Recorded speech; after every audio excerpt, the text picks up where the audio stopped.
Welcome to Birds of Prey Sports, where we cover Orioles and Ravens news weekly. We're your hosts, Jared and TJ. And in this video, we'll be talking about the Orioles' first 11 games in spring training. Obviously, we're not going to do a game by game, breakdown like how we usually do. And there's not really series in spring training. There's only individual games. So we're going to cover all the games in spurts. Cover our breakout players. Or I'm going to share my screen, share some breakout players of the spring game so far. But before we get into all that, I just want to talk about Cedric Mullins. Obviously, we know one of the cornerstones or main pieces of this team for the rebuild, for the success we've had the last two seasons, is dealing with some hamstring soreness. So I have something I'm going to read off here. It says Cedric Mullins might have imaging done for his hamstring, but that is just to create a baseline example. Brennan Hyde said the Orioles outfielder is still a little bit sore, but Hyde and Mullins are confident this won't be a long-term issue. Now, obviously, this is a certain level of concern, just because Mullins had those two injuries last year. I forgot exactly what they were, but I know they were both leg injuries. And for him, honestly, for any baseball player, no doesn't matter what position you play, if you're fast or slow, whatever, the legs are going to be the most important part of your game, really, because a lot of that power comes, you may think, from your arms. It comes a lot from the core down low. Mullins he's really fast. He likes to steal bases. He roams around. There's a no-fly zone in center field when he's out there. So, he's going to need his legs for that, So, obviously Hyde and Elias don't really seem to be concerned about it. I don't know if you really looked into it, but what are your thoughts about Cedric Mullins' spring training injury? Um, you know, Definitely isn't something that you want to see. You want to see guys, really really kind of take it easy to spring training, like, really use it to sort of get back into their groove, really get back into, take each game getting back into, mid-season, early season flow. So you don't want to Right, see, a guy like his caliber for our team get injured. But right, I'm hoping that, he's able to recover, and just, get back to being, the set that we're used to. He made a lot of game-winning plays for us last year. He's personally one of my favorite players on the team, and we're going to need him, especially this year. If we want to, get back to the amount of wins we had, and just to spot we were at last season. So, exactly. I'm just hoping he takes it day by day. Right, I'm hoping he's taking it easy, right. because we do need that no-fly zone out there, like how you mentioned. And Mm-hmm. we definitely need his speed and abilities, when it comes to Yep, base running and everything. So, exactly. And honestly, the center fielder is probably, the most important outfield position. I mean, it depends, I guess, with the ballpark you're playing in. Left field probably in Baltimore is probably very important with the big left field wall and everything. But I still think that center field is like the catcher of the outfield, or the pitcher of the defense, whatever. Because like, it's the most important position, or almost like shortstop of the infield, So most important position in the outfield, in my opinion, you're gonna have to, you got a lot of ground to cover. You also have a better chance of maybe, taking some, balls out of the seats, robbing some home runs. And we know Mullins is great at that. So, like you said, just gonna be hopefully he's taking it day by day. Hopefully it's precautionary. It's not something little like serious. He just maybe felt something tweak a little bit and just like, all right, I want to rest for maybe a week or two. And he's able to do that, it's spring training. So, we wish him the best, and hopefully he's ready by opening day, which me and TJ are going to. So, that's gonna be exciting. That's gonna. I yeah, know we talked about in our last Orioles video saying we want to do that, but we're actually gonna go do yeah, it. we're So, doing it now. Yeah. yep. So this is TJ's first opening day. This is my third, and my third in the last like 5 years, I think. So, Mhm. I think I got to my first one in 2019, I Yep. believe. So this is gonna be a first. It's gonna be exciting. We're gonna watch the intros and everything. So, it's a cool experience. It definitely feels different than a regular season game. But Yeah. anyways, to move on to the actual spring training games. The Orioles so far have played 11 spring training games. They started on February 24th with the Mhm. Boston Red Sox with a 4-3 win. Colton Cowser actually had hit a walk-off home run in that game. I had watched the game in its entirety. I don't know if the cameraman during that Madison game had some kind of, Parkinson's or something, but they were shaking like crazy. You think it was a party in center field or something. But you know, um, if they do, please get that checked out. But it may have just been windy, but terrible camera work by Mass in that game. But like I said, Orioles did win that game versus the Red Sox 4-3. The Orioles versus Pirates wasn't a televised game, at least on our end, but the Orioles did shut out the Pirates 2-0. On the next Monday, the Orioles played the Braves and the Rays on the same day, just had split squads. Versus Atlanta, they won 2-1. Versus the Rays, they had lost 3-8, which is kind of funny, just because we sent our main squad to the Rays and our B squad to the Braves, and the Braves sent their All Star lineup out and lost 2-1. Obviously, the news. I don't know if you heard about Acuna. He has some kind of, I think, ligament issue he's dealing with. I think in his knee or in his shoulder. I forgot where it was. So we Mhm. wish him a speedy recovery. One of the Oh, yeah. best young players in the game. But anyways, to move on to the next game, we played the Detroit Tigers. We win 5-2. Next game, we blow out the Minnesota Twins 12-3. Versus Pittsburgh. I want to say this was actually a comeback game. We were down 8-5 in the ninth inning, and the Orioles wind up winning 9-8 in that game in the ninth inning. Exciting. I want to say it was David Johnson, one of the biggest surprises of the spring training, hit a walk-off base hit in that game to make it 9-8. The Orioles then play the Braves again, win 3-1. They play the Yankees, which was also a televised game, where the Orioles do beat the Yankees 7-3. I watched that game in its entirety as well. Austin Hayes, I want to say, had a homer in that game and three RBIs. Mountcastle, I believe, also collected some RBIs in that game as well. Orioles versus Pittsburgh. Pirates, they had won 5-2 with a three-run home run in the ninth inning from the name's getting from me. I'm gonna have to look when we look at the stats, but I forgot exactly who it was, but I think it's a new addition, not from this offseason, but not a regular, I should say. Yeah. But the Orioles yesterday, when the Mullins injury did happen in the first inning, just never was a good game. Craig Kimbrell got knocked around and get bit in the game. He's actually had a very terrible spring training so far. So I believe he's like pitched 4 innings and have allowed like 6 runs or something like that. So, or I have to look back on the stats to be exact, but we're gonna go into that in a minute. The Orioles did lose that game 2-7. Just not a good pitching day, and obviously with the Mullins news, a little bit concerned. But with that being said, the Orioles, like I said, are 9-2 in spring training. Before we get into breakout players, overall stats of the guys in spring training, do you have anything to say about the Orioles' first 11 games? Um, you know, I'm very impressed, by what I'm hearing and what I'm seeing. I'm not really Just a lot of games on, like how you said, it don't seem to be televised. There's some Yeah. that are, and I tune in and watch a little bit of them, but some aren't. But all in all, I'm glad to hear the things I'm hearing and kind of see the highlights I see. I see a lot of our young guys that Yep. played a little bit of games last season. They kind of struggled a little bit. They're having a great spring training. Guys like Colton Cowser.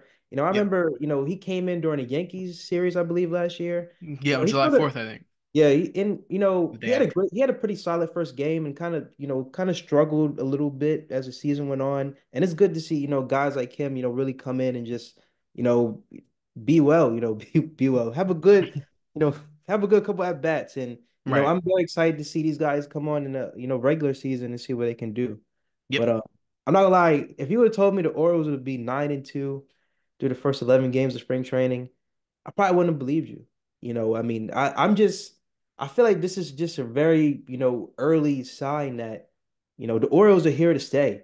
I know it's Mhm. just spring training, but, we're here to stay. We're a good ball team. We got a great farm system. We got a great core of young guys.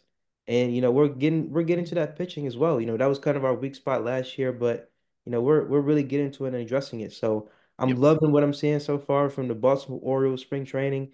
I wish we could go to a couple games, but it's all the way down in Sarasota, Florida. But we're supporting our guys from Baltimore, so I'm Yep. happy with what I see. Yep, and I probably should have mentioned this a little bit earlier, but this news had broke today. We're actually filming this while the Orioles are playing the Phillies at the moment, so they're playing their 12th game at the moment. Hopefully they win. That lineup is awesome though because it has like I think like 7 of the 9 guys are like young guys. So they got like Kierstad, Kauser, Holiday, Westberg, just But a all of them lot are of good. guys. Yeah, Yeah. it's amazing. But our prospect catcher Samuel, I want to say it's Bacello. I don't remember how to pronounce his last name. He's starting to DH. Maybe not in the games, but he's starting to hit in the cage a little bit. He had a little bit of forearm issue. or an arm issue. I forgot. I probably should have pulled it up before I brought it up. But Kyle Bradish, the one with the UCL ligament injury, is throwing from 140 feet. Says he feels fine. Obviously, he's not going to start the year on the team. He's probably going to be either on the IL or rehabbing. Hopefully, it's rehabbing. But he seems to be progressing pretty well as well. Along with Mullins and Bacello. So, just three of our injury updates so far. And I'm gonna share my screen now so that we can go over some stats. Make sure I share the right screen. All right. Can you see? Yes. All right. Move you up here. All right, so like me and TJ here had mentioned, Colton Cowser's had a really good spring he's played 6 games, 11 at bats, 4 runs, 4 hits. Has no doubles or triples, but he has 3 home runs, and 6 RBIs. He's walked 3 times. He has stolen the base. He's batting 364. His on base percentage is at .563. Slugging, oh look at that slugging, Who? 1.182. And OPS is also up in the stratosphere with a 1.745 OPS rating. Just having a great spring, and it's amazing to see. He just seems different. He seems more confident. He's getting the bat on the ball. He in these 11 at bats, he has struck out 5 times, but he's also walked 3 times and hit 3 home runs. So, the plate discipline definitely seems to be there. The power seems to be there.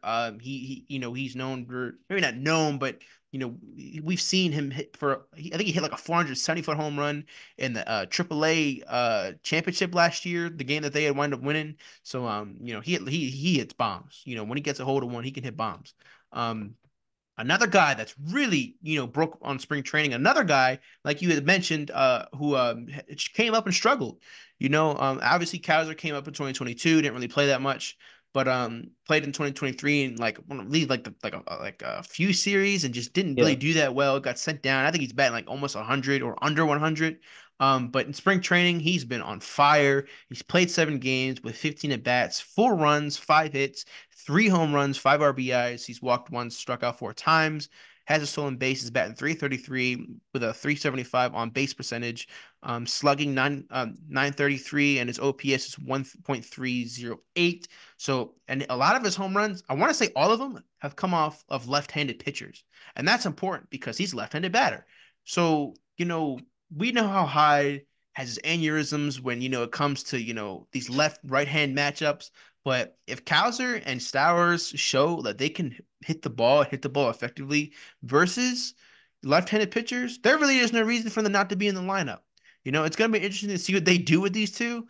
But I guess we're just gonna have to see. Another kind of, I guess, want to say, spring training surprise at the moment is Jorge Mateo.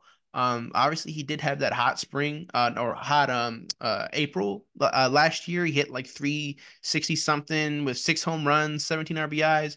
It's crazy. Jorge Mateo hit 7 home runs last year, and 6 of them came in April. But and what's crazy is that seventh one was an inside the park home run.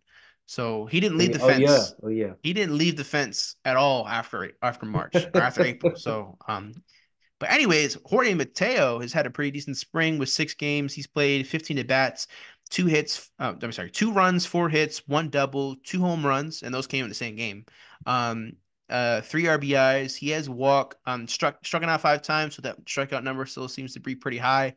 Hasn't really got a chance to show off his speed on the base paths, but he's batting 267, 313 on base percentage, 733 slugging percentage, and a 1.046 OPS. So I mean that's good numbers. That you may not look at that and say, "Oh my God, he's gonna win MVP," whatever. That's not what he came. It's not what he's here for.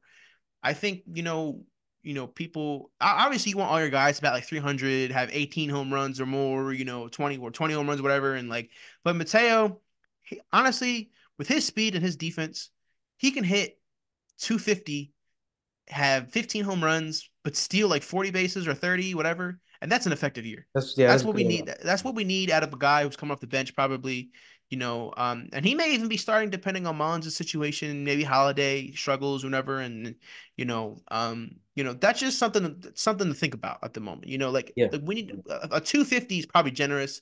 Even if it hits like 230, that's fine. We just can't have this 190, 180. That's when you're starting to be hurting the team, and you're starting to become a problem. You don't really need to be in the organization anymore. So I mean, what do you think about that? Like, you think that's true? Like, do you agree with that?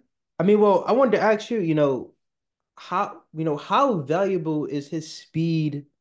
Let's just say we need him in pinch running situations. How Hmm. valuable is his speed and defense alone, for him to stay on a team? Let's say if he does struggle. That's my question to you, actually. How valuable do you think those are? He seems to have a longer leash than maybe other players Oh because yeah. I mean, like something I could think about last year is, think about the game. The last time he played the Rays last year, the Orioles were down to their last two outs versus Pete Fairbanks, one of the best closers in the game. Austin Hayes knocks a base hit in the left field. Jorge Mateo pinch hits or pinch runs for Austin Hayes. Um, Adam Frazier gets down to his last strike with two outs. Jorge Mateo takes off. Adam Frazier lines one down the left field line, and only Jorge Mateo scores on that. So those are the type of situations you have to look at and be like, these are playoff level situations to where this guy can ignite a crowd, start a rally just by just running the bases. And his defense is pretty decent as well. Gold Glove caliber maybe in 2022, but um, it kind of took a step back last season with a few errors, but I still think that Jorge Mateo definitely has a decent amount of value to this team for his base running because we all know that his hitting isn't really going to be, he's not going to hit 300 because he chases a lot of balls outside, and, swings the dirt a few times, or can't really hit the high fastball or whatever, and his value on the base path is going to be so important this year just because, you know, um, we don't really have a lot of speed on our team, I guess you could. I mean, Gunner's fast, Holiday's up there in speed, but Mullins as well. But Hayes isn't a guy who's going to steal a base. Santander's not really a guy who's going to steal a base. Mountcastle, Rutschman, all these guys aren't going to steal bases. So you're going to want a guy who might get you 30 stolen bases in a year. If he gets that opportunity. So I think that Jorge Mateo's leash is going to be longer than a lot others, in my opinion. Yeah, and I agree, that's actually the first thing that came to mind. We need guys, kind of like, I hate to even reference them, but kind of like how that 2014, Royal squad, they had guys Right. like Lorenzo Kane, guys, I think one of the guys' last name was Dixon or something like that, guys that were speedy, guys that were fast, guys that were just able to steal bases, maybe they make a bunt, maybe they score off a bunt, maybe they just make a huge play off of a bunt. So, Hmm. I do think he can bring some value to the team in that way. And let's just say we do need to start him, in our starting lineup. Maybe he can bat towards the end of the lineup or something like Right. that. Right. Just to get him warmed up a little bit, just to get his confidence up. So, Right. you know, there's ways to Actually still gonna use him. actually gonna do it like this. But another surprise of spring training so far has also been we had or say I acquired Tyler Nevin again from the Tigers. He was on the team back in 2022 and eventually got DFA'd. It wasn't very good, but this spring training he's kind of turned it around a little bit. He's played in 8 games, 18 at bats, 3 runs, 8 hits, two doubles, a homer, two RBIs, one walk.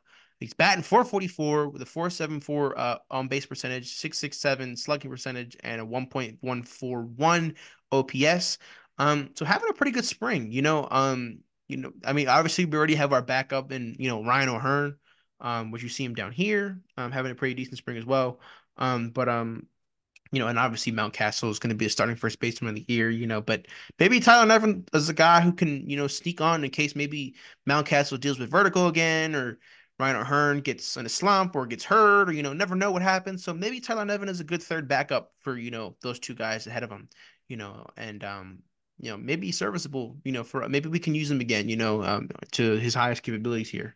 Oh yeah, What yeah.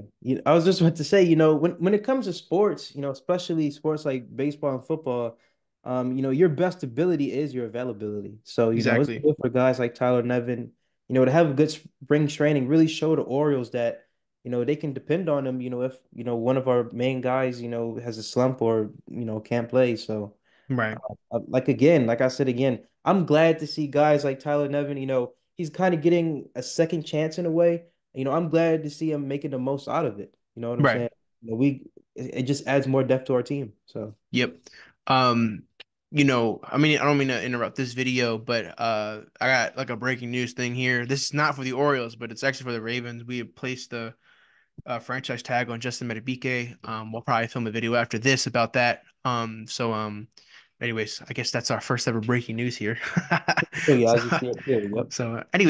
to move on to the team we're actually talking about here, Daniel Johnson, one of the biggest surprises of the spring training so far. He's absolutely, just been a baller so far. 9 games played, 17 at bats, 5 runs, 6 hits, two doubles, one triple, a homer, 3 RBIs, 1 walk. He struck out 3 times. He's batting 353 with a 389 on base percentage, 765 slugging percentage, and a 1.154 OPS. And just kind of tore it up. Kind of is tearing it up so far. So I'm going to ask you this. I guess this actually, I don't know if I should ask you this. Because obviously we got Kowser, we got Stowers, but Daniel Johnson's making a case, to maybe make this team. I mean, what do you think with these numbers, these slashes here in the first 9 games out of the first 11? I mean, what do you think? These are great numbers, don't you think? Don't you think? They're amazing numbers. And I kind of want to say something here. It might be a little controversial, but I kind of think, the center fielder position in baseball is kind of akin to the running back position in football. Like, they're both important, yes, but I feel like really they can be replaceable. You know what I'm saying? I mean, we have a lot of great depth when it comes to the center fielder position. We have Daniel Johnson, who you just mentioned. He's been having a great spring training so far. He has great numbers. Colton Cowser, Mateo, we can plug him in the center field. We have Stowers. I mean, you know, we have we have a lot of great depth, and we can really, we can't really lose what it seems like so far with these performances when it comes to center fielder. And I really just feel like it's like the running back position of baseball. That might sound a little controversial to you. You might disagree, but that's just what I'm seeing so far from our guys. I mean, I guess it's a good thing. You know what I'm saying? Because you can't really go wrong if Mullins, has to sit a few games, or maybe Cowser has to sit a few games. We can rely on these guys to sort of fill in for them, until they get back to form. So, Okay. I'm glad that Daniel Johnson's having a great spring training so far. Okay. Well, I'll counter you with this. I'm gonna counter you with 2 games. 2 games last year. Me and you went to one. Me and my dad went to another one. Right. Orioles, Dodgers last year. Grayson Right. Rodriguez on the mound. Austin Hicks in replace of Cedric Mullins due to injury Yeah. drops a ball in center field that later in the inning it leads to the eventual game-winning grand slam for the Los Angeles Dodgers. And then people watching this, you think, oh, that's just one case. Let's go back. Let's go to a few months later after that. Not even that few months, maybe like a few weeks after that. Orioles, Astros. Guess who's on the mound? Grayson Rodriguez again. But this is actually in the ninth inning. Mhm. Jorge Mateo makes a great play in center field early in the game, but now it's the ninth inning where it matters the most. Where you're probably going to get your most WAR, where you're going to get most anything. Drops the ball center field. That eventually leads to what? The game-winning grand slam. So that's how I'm going to say. I'm going to counter it with that, and just kind of come back out with you with that comparison. But Well, anyways, let go me ahead. just say this. I feel like Hicks, I'll just say this and then we can move on.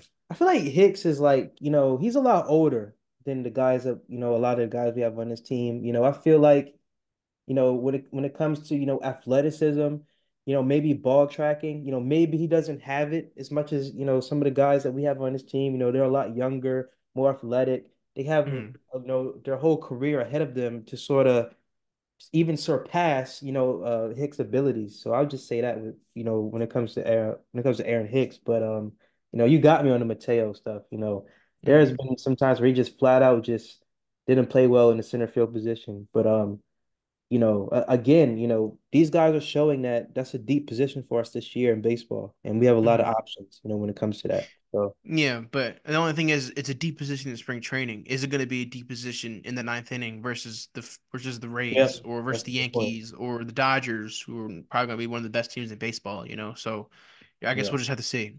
yeah. But anyways, Diego Castillo, second baseman, has also had a pretty decent spring. 7 games, 14 at bats, 1 run, 5 hits, one double.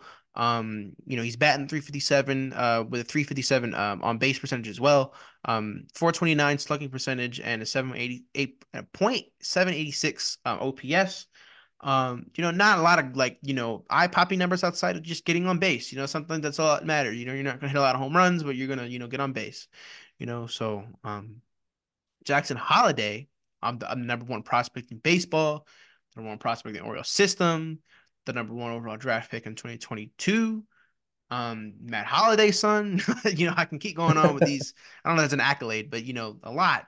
He's flown through the system. 19 years old. So, younger than me and you. Crazy that we can even say that. Everybody was always older than me. Now people are younger than me. So that's just crazy. Maybe we Yeah. should try for the MLB. But anyways, Jackson Holiday spring so far, 7 games, 18 at bats, 2 hits, sorry, 2 runs, 5 hits, 2 doubles, 1 triple, has an RBI, has 1 walk, has struck out 7 times though. Batting 278, 316 on base percentage, 500 slugging percentage, and an 816 OPS. Nothing that really, is earth shattering, but we do have to remember this is really his first bout of, major league, looks. Had some last year in spring training, looked pretty good, but he's actually trying out for the team. This is pretty much his tryout, and these are pretty serviceable. These aren't terrible. Glad he's gotten on base. With extra base hits, not just singles. So 3 of his 5 hits are extra base hits. So I mean, that's pretty serviceable so far. Yeah. Obviously, we'd love him to bat like 800 with 6 home runs, and like 30 RBIs, but that's just not realistic. So I think Hey, maybe I he'll just want make to the say, I mean, team to hey, start. Go ahead. I'm sorry, I'm just saying, hey, if you're getting a triple at 19 years old in MLB spring training, you got the skills, you got the speed, you got the IQ to Yeah. know when to continue running and stuff like that. So, Yeah, so and he's he's flashed the solid. leather pretty well as well. I don't know if you've seen some of his, but he's flashed the leather pretty well. Oh So, yeah, yeah. um, you know, that's something to look out for. He's most likely going to be a second baseman for us on this team, even though he mainly plays shortstop. But anyways, a guy that I'm kind of excited for, not I don't say more than Holiday, but Kobe Mayo, third baseman. He hit like I want to say like 28 to 30 home runs last year in AAA, something like that. Has power, but so far in 8 games, he has 16 at bats, 2 runs, 5 hits, three doubles, 3 RBIs, 4 walks, 4 strikeouts. He's batting 313. Let me make sure I'm lining that up correctly. Yeah, 313. He's with a 476 on base percentage. He's slugging 500 and a 976 OPS.